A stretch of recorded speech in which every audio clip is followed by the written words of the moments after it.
Hello and welcome to the hashtag Future of Work series presented by Peak Mindful. I am your host, Gabriella Marzola. I am a workplace planning consultant at Tangram Interiors and a member of the wellness team here at Peak Mindful. Today we will be discussing the wellness programs at work and how they can help prevent burnout in the burnout generation known as the millennials and the Gen Zers.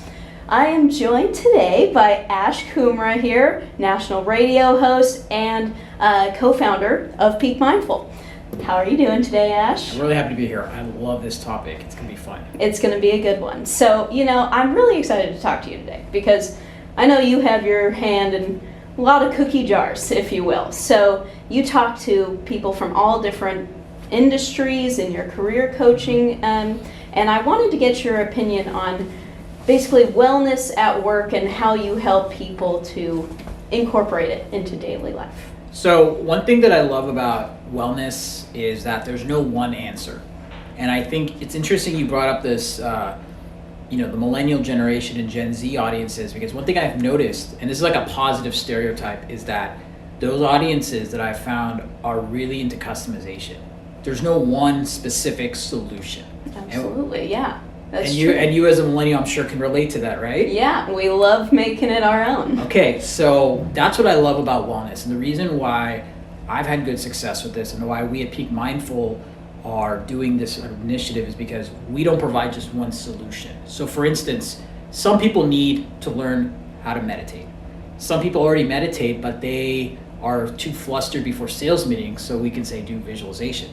Some people need mindset, like, okay, this is how you get in the zone. I'm gonna talk about like that athlete, Mamba mentality, go for it type of zone. Mm-hmm. So that is how I look at it, and there's no one size fits all. It's really assessing what they're looking for. But the thing I'll say too is that the individual needs to be self-aware. Mm-hmm. I or Peak Mindful or anyone else who does work in the wellness kind of industry, especially professionals, has to be working with someone who wants to grow. Right. And not be, whether it's a victim or defensive, saying, I don't need any help. Well, we're not going to be able to help you. Yeah, and it's addressing like what kind of symptoms they have, because I feel like burnout is just characterized in a weird way. I feel like they just talk about it like, oh, they're just stressed out or they're just tired or whatever, but it's a lot of reasons that come into it and a lot of, causes and then what have you with signs. Mm-hmm. So I'm trying to figure out, I was doing some research, of course, before this, and basically people say, causes for this situation is because they expect too much of themselves and they never feel like their work is good enough. So it's really about just that, I guess, pleasing mentality as well. Like they're not just tired, they want to do this. It's just they just feel like it's not working. But my main reason I was looking at this and I wanted to get your thoughts on was they are in roles that are not a good job fit. And I thought that was interesting because in this case, it could be a simple fix. Just quit your job, Yeah. So what, you don't like where you work? What is that about? But, I'm sure it comes down to it was a good money job. It was helpful in the moment. It was an entry-level job, whatever. But, what do you think? What is the type of prevention there? What is the movement after that? So you kind of asked me who's at fault here in some ways, and I would lay fault on the boss, actually, or the person who is overseeing the person. Mm. I have that, there's a guy named Jocko Willink. He's a former Navy SEAL, and he wrote this book called Extreme Ownership. And it's not as crazy as it sounds. It just sounds intense, but there's a lot of nuggets of wisdom. So he took the lessons he learned as a Navy SEAL and he put it into lessons for the business community. And the thing he talked about is he was doing he was part of the teams that would find some of the most world-renowned terrorists and those situations you see movies on, like American Sniper, those crazy situations. Yeah. And so he said, when you're front line and you have all these chips against you, you have no one to go to, you have to own your role. But it starts from a central leadership or command. Mm-hmm. And that's why, in some ways, that system works well in the military. And in the workforce, obviously, we don't need to have that strict system, but the concept of who is the point of contact who made that call and can take ownership. And so I feel that there needs to be some education for the leadership too. So my answer in a nutshell is, whether it's a millennial or Gen Z leader or someone who's older, that one leader, that point of contact, needs to be clear in how they communicate, needs to be touching base with the individual to make sure that this is the right role, needs to be someone who is making sure that the mental health state of that team member or teams is not burnt out. Because if you rely on the individual who's in the role to be able to solve these things, they can't, because like you said, they have to please to a certain degree because they have to take orders or roles from their bosses. But at the same time, they have to do all this work. At the same time, they're balancing their life. And right now with this, what I call post-pandemic society, they're dealing with, am I going to be staying at home, or am I going to be working at the office, or am I going to be hybrid? So that's why it really comes down to really more effective leadership training. I agree. And it's also for the leadership training, as you're saying, like, they need to know what they're looking for. Yeah. They need to know kind of what signs and symptoms there are of this, because it is technically a disease. They've put this on, So burnout has become an actual medical term, and it's throughout any industry. But noticing the signs and being able to, communicate with that employee or what have you in this situation, like, that's kind of a very important moment. So I also looked up symptoms, because we should think about those too. So I got reduced efficiency and energy, lower levels of motivation, increased errors, fatigue, headaches, irritability, increased frustration, suspiciousness, and more time spent working with less being accomplished. Wow. Which is interesting, because I thought about it, if that person, it's basically they're disengaged, they've become disconnected from what they were doing, they're fatigued, they're not doing well, and then that moves into the feelings of inadequacy. And so my thought was like, how, if a leader saw this, what would you say to them to talk to them about? So this is where wellness really comes in, and this is where, whether it's with Peak Mindful or someone else, we can help. I interviewed Dr. Oz a few years ago, and Dr. Oz had this conversation with me about, it was at CES, Consumer Electronics Show, and I asked him this question. I said, listen, you're juggling 2 shows, you're still a visiting professor, you sometimes do medical work, how do you balance your time? And he looked at me with this, like, you don't know what you're talking about look. He's like, it's not about managing your time, it's about managing your energy. So since that conversation, and also my own journey, I realized that it's less about looking at someone on how much time do you have, it's about how much energy do you have. So I'll give you an example. We shoot a lot of content at Peak Mindful, and over the last week or two, I realized, after talking to people, because as a leader you have to talk to your team members and check in with them, I realized that instead of trying to do multiple shoots on multiple days, I try to bulk it out for like 1 day a week for some of our main talent, and then maybe other shoot dates on like odd times. So this is being done at 4:30 for a reason, because you're already done with your productive stuff, and this is more like, okay, it's like kind of like I get to like relax and have a conversation, right?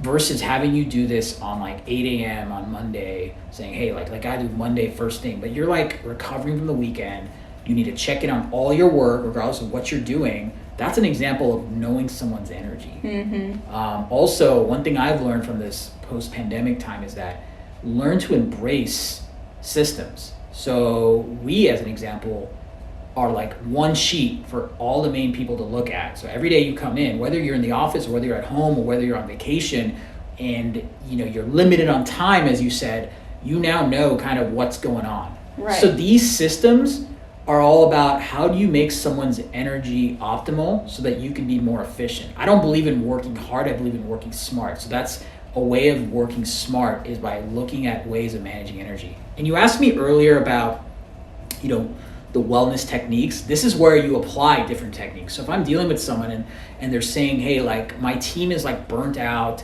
low on, they're just tired all the time.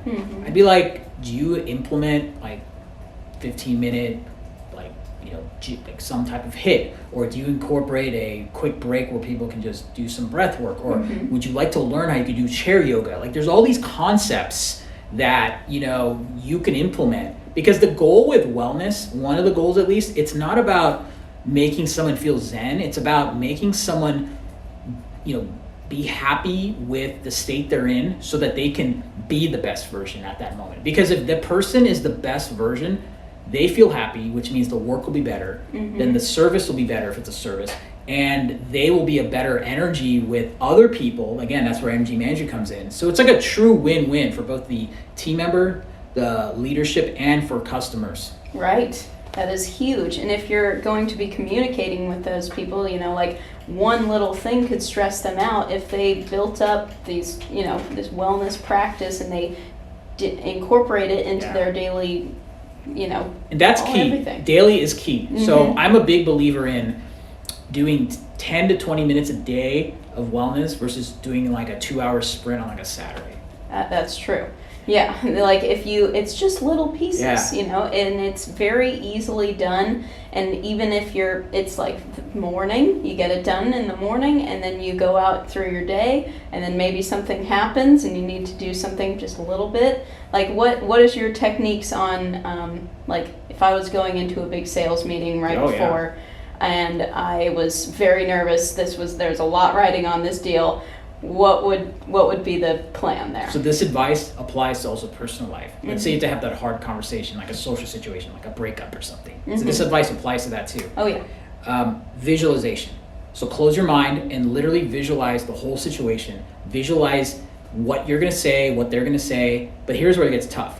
Visualize the rebuttals. Visualize if you said a certain phrase or certain statement, they might not like it. They might say, this is baloney, or they might get mad. Objections, as they call it in sales. The reason why this is important is that when you wake up and do the meeting, you're not going to be exact, but you would have seen a version of it, so you're comfortable. The reason why people freak out in meetings, I feel, is because they're not comfortable with the situation. But if you visualize, like a mental practice, this is where mindset comes in, you're more adept. This is the reason why the best athletes always say they visualize the win before it starts. I don't care if you're Michael Jordan, I don't care if you're Ronaldo, the late Kobe Bryant, it doesn't matter. They've all talked about this concept. So what I'm telling you, don't look at it as like, oh, this is an Ash Kumra thing. No, this is like done by the top 1%ers. Even in the business world, Bob Iger runs Disney, talks about this concept of visualizing and meditation. The late Steve Jobs talked about it. He visualized the iPod. The Google guy, or Elon, I should say, visualized, at Burning Man, but still, he visualized a world where he saw Tesla to a certain degree from a festival. So my point is that if you can function with visualizing on a daily basis for situations, and it's just 1 or 2 minutes before the conversation happens, and then write out what you learned, and just use that to get you in a meeting, you'll have a better chance of closing that sale or deal. That's huge. Honestly, that is like very helpful because people can go into it and they can think like, oh, they might say this, they might say that, whatever. But like if you have actually thought it through and you get to those rebuttals and you think like, maybe they won't say this, maybe they won't say that. And then you have to think it through and then you'll feel more prepared. So one thing I've been doing recently is I am also a big believer in managing your sleep. So I'm a little more strict, but I'll share what I do. Okay. I don't believe in having your phone on before you sleep. I believe in having your phone off or having it in the other room charging if you need the alarm. Because I get it, some people need alarm, that's fine. Have it in the other room or outside the door. There's a whole study on EMF waves, electromagnetic frequency waves, and even Dr. Oz in my interview talked about this. It's very important to have good quality sleep. Your sleep can make or break your day. Very true. So that's helpful. Number 2 is when you get up, your first 20 minutes, even 30 if not more, should not have a phone involved. It should be, whether it's making coffee, whether it's journaling, whether it's meditating, whether it's maybe a workout. For me, I live by the beach, so I go take a dip in the ocean. It's just like, it's like my little treat to like oxygen myself. I know it's a little crazy extreme ownership level. Honestly, lucky you. but my ocean could be your pool or it could be a treadmill. The point is that you need to like celebrate with something kind of cool and somewhere you can like just ground yourself. So as an example, it could be a walk. That's what I mean. So I really believe in your morning should be your selfish time. Yeah. So, I mean, for the people that are probably asking this, like, Yeah. I need to check my emails immediately as I wake up.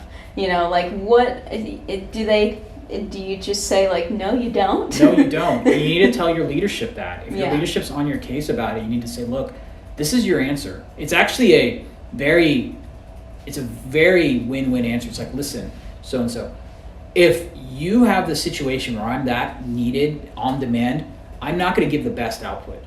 See, the key is, this is how you manage your energy. You have to emphasize to your team, or the leaders have to emphasize, or have ways of saying, okay, if I can't help manage their energy, these people are going to get burnt out and they're going to be gone. Yeah. And then it's going to always end. It doesn't end the best way, because everyone's going to feel like, you did this to me, I did this to you, and then people are going to worry. It's just going to create this whole cluster, of like weird energy and vibes. So the proper thing, kind of like burnout, preventing burnout, it's about doing the preventative steps. So it's about managing energy. So what I'm saying is, instead of just focusing on managing how much time someone's putting into it and efficiency, also how much energy and what optimal state. So for instance, I try to get more of my complex work done later in the mornings when my mind's a little more fresh, and I try to do more of my meetings. Like, if you notice, when we meet about stuff, it's always in the afternoons. I do that for a reason. I don't want to meet with you in the morning, because I need my mornings to work on business development, proposal development, stuff, creating documents. And then in the afternoons, for me at least, it's more creative, like creating this content with you, or doing a meeting with production individuals, or like leading a team meeting, but that's more conversational. It's not task driven, it's just checking in on people. So those are cues on when your energy is optimal, when it's not. Right, and it's understanding, it's customized. Once again, like, it's each person is going to be different. Maybe one person is going to be all about their creative stuff in the morning, and then later on they'll have, other pieces of like business development and everything else. So it is about figuring out tailored solutions to each person. And it's also, you're right, it's about managing your energy and managing your time. Like, we have to make it possible for people to be able to take breaks, like, make it okay for someone to, like, all right, I'm going to get up, I'm going to take a little walk around, or maybe I'll do a little exercise or something. Especially in this Zoom culture, I've been reading about this trendy thing called Zoom fatigue. Oh, yeah. In fact, you're laughing, says that you know what it's like. I'm in it. You're like, the Zoom struggle is real. Fair enough. I would say this: every time you do a Zoom meeting, take a 5-minute walk right after. Oh. Just walk for 5 minutes. It's in your house, or if it's outside, walk for 5 minutes, because you need to reset yourself. So that's the other thing. You have to learn to take quick breaks. I'm a big fan of, again, wellness is not difficult. It's about small breaks, small amounts of time. And so that's why I feel that you have to just be self-aware and know when to take a break and when not. And you have to be upfront with people. You have to tell them, like, this is when I have some hobbies or school, or I have some trade, or I work out, or this is my stuff. But here's the good news. If you give me the freedom to a certain degree, I will give you the best version of me. That's the issue. And that's the one thing I like about millennial and Gen Z workforce, is that they're more bold about their expectations. And if you as a leader can sense that, then you will get the best version from what arguably the largest combined workforce in our country right now. And it is good business to do that. Absolutely. Like, if they are working with that generation, they should know that if they are the people that are going to be the most innovative and the most thoughtful, because they have the capabilities. But if they don't have the time or option to do that, then they So that trailer I showed you today, remember? Yes. So we have this new intern, right? She's 2 weeks in, and she's already creating amazing original content for our social media. Awesome. I didn't ask her to do that. I didn't ask her. She's not even her mandate. Her mandate was to help our editing team with content, like behind the scenes content, like, looking at scripts and helping us manage our logistics of our content. But I gave her the creativity, saying, okay, we'll meet once a week. We do a phone meeting and we'll go over those tasks. But I don't tell her, email me every day, or check in with me every hour, or send an email to me every time you send an email to my team member. We go over the stuff. I ask her, is this enough? Are your expectations met? Are you getting what you want? And then she has the freedom where she feels like a leader or an owner of the company, owner mentality. And then she on her own is like to me yesterday, hey, I have this idea. I know we do all this great content, but I notice our social media that we don't have these quick 10-second promo clips. I was hearing a clip from one of our talent, Navjot. I was thinking of talking with her about creating something specifically for our Instagram, and it would be using nature since she like looked at all of our stuff and she showed this thing, and I'm like, you saw it, right? It's impressive. It's impressive. That was like with 5 minutes of her telling me she wants to do it, and she just did it. I mean, she took the initiative. Taking the ownership. Because myself and others, we do our best to empower her and give her the tools and manage her energy expectations. Yes, and absolutely an important part of it is like being able to hire somebody and trust them with doing these things. Like you trust her, mentality, you trust her drive, and if you're looking at that and you like make that clear to somebody, that person's going to take ownership. That's a very good point. So I tell everyone who joins the Peak Mindful team, for instance, what I'm looking for. I'm upfront. So I think you need to tell people upfront. I'm very upfront. I'm like, look, you're going to probably work more initially to get used to things, but you will get a lot of creative opportunities, and you will, if you do the things well and you're part of the system and the process, there will be opportunities for you that faster than maybe other companies. But if you're looking for that go-getter type of persona who feels their work can make a difference, whether it's one person or multiple through the wellness stuff we do, then this is for you. But if you're looking at this as like just to look good on your resume, make a little money, it's probably not the right thing, because this is something where we feel it's more fulfilling. So you as a leader or whoever is overseeing, you have to remind those individuals about these traits. You don't have to tell them every week, okay, this is what we're looking for. You have to show it with your actions. That's the other thing too. Leaders have to show with action. So I'll be very vulnerable for a second. When I first we launched Peak Mindful late last fall. Okay. I was a lot heavier. And it was interesting because I had a weird dynamic. I would be pitching what we're doing to content talent or sponsors or even collaborators and even team members. And there was this, it wasn't that I wasn't authentic. I'm exactly the same I am right now. Mm-hmm. But my actions I didn't follow certain wellness practices that I now follow more so. Mm. And I've seen a difference. It's not that people look at your image, it's people look at, do you represent what your company's about? Right. So if this was a weightlifting brand, if we made content for weightlifters, I'm not a big weightlifter. So if I pitched it, it'd be like, what do you know about weightlifting? What do you know about CrossFit? What do you know about, that kind of stuff? So my point is that if you are going to be doing your role, you need to kind of walk the part or talk the part. So as a leader, I'm going to say this kind of bluntly, if you're a leader and you're out of shape, you need to fix that, because your behavior patterns can be erratic, and you clearly are showing that by you not taking care of yourself, how you expect other people to be inspired. And again, I'm not saying ripped six-pack, looking like a movie star. I'm just saying your health. Are you at least meditating? Are you at least doing some exercise? Are you at least having, you don't need to do a diet, but are you doing some type of healthy eating when you can as a leader? Because how can you tell others to be their best self if you're not being their best self? Honestly, snaps. Yeah. That is awesome. And that's why I'm a big believer in wellness programs like ours, because we're not here to tell you do this or die, what I'm saying. It's more do this, or we're here to remind you. We're here to make it easier for you. We're here to tell you that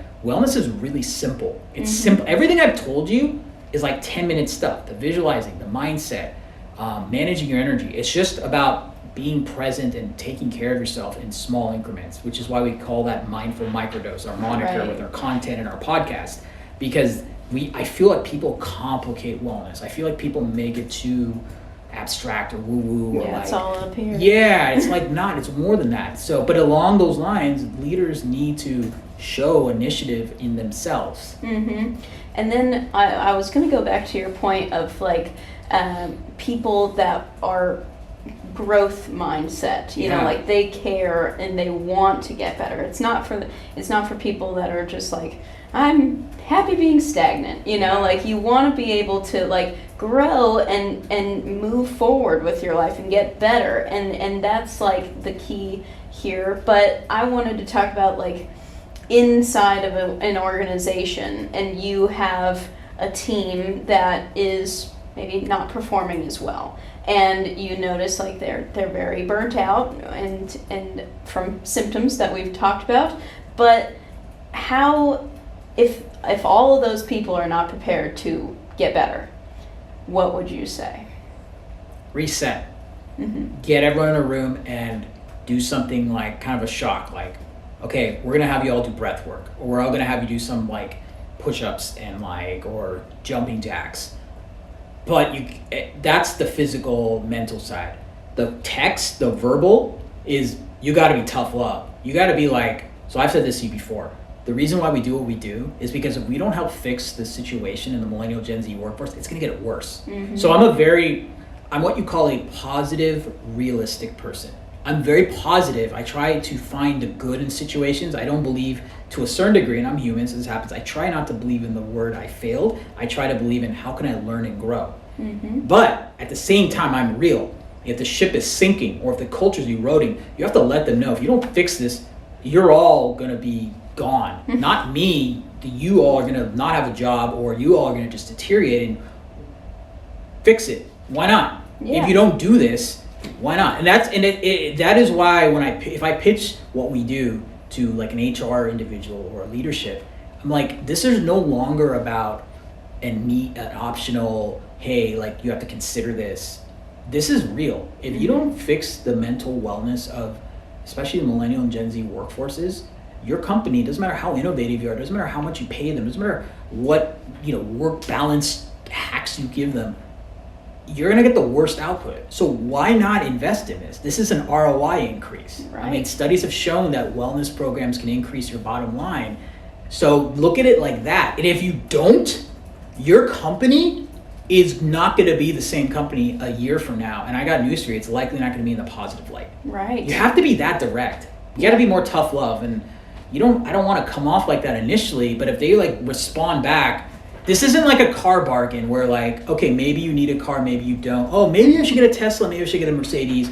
I don't know, I'm looking at features. No, this is like, if you don't go on this one route, which is well-being, it doesn't matter what strategies and what layoffs or restructuring or hires you get or rounds of funding, it's gonna be gone. And by the way, this is not Ash Kumra talking. This is plenty of research on this. There are plenty of founders, startups, plenty of issues. It's interesting. They talk about, it's one of those unfortunate things about, the toxic cultures of certain communities, like Silicon Valley in some parts. And again, not all Silicon Valley, but like some parts. Or there's sexism, or there's people that are burned out and fatigued, or things like that. A lot of times it could have been simple, like, did you actually diagnose it and do preventative steps instead of waiting for it to implode and then trying to put a Band-Aid on a big cut? Right. And if you think about like the actual just overarching situation, like, burnout and stress lead to lower productivity and lower profits. Like that's just the bottom line. But also knowing through research that millennials and Gen Zers are the most stressed out generations in history, from the APA, like if you go into this knowing that, and you're hiring this workforce and you're hoping to keep them engaged and to keep them working with you and happy, then you should be able to think about that and say, this is the path to go through. Because if you don't have that, then what are you going to do? You're going to lose all your workforce. But also, there is hope, because millennials and Gen Zers are also the most apt to getting into these self-help solutions. They do care about their mental wellness. So my question to you is, what do you see the future like? What is your prediction, and what do you want it to be?